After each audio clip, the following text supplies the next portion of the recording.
अस्सलाम वालेकुम। आप देख रहे हैं के न्यूज एचडी में हूं हारिस अली शाह गिलानी। चलते हैं आज की अहम खबरों की तरफ।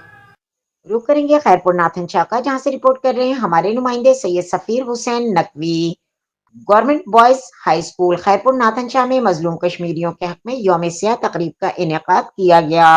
तकरीब में बड़ी तादाद में उस्ताद और तलबा ने शिरकत की। तकरीब में मेहमान खुसूसी गस्टा के ताल्लुका सदर बशीर अहमद गाढ़ी ने शिरकत की। बाद में हेड मास्टर अलावरायो खोसो की रहनुमाई में गवर्नमेंट बॉयज स्कूल रैली निकाली गई।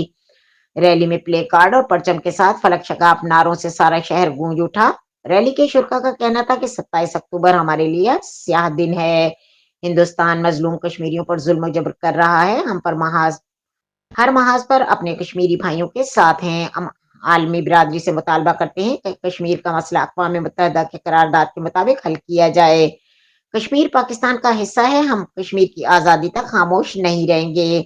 आखिर में असातिज़ा और तलबा ने कौमी जज्बे से नारों के साथ रैली का इख्तिताम किया।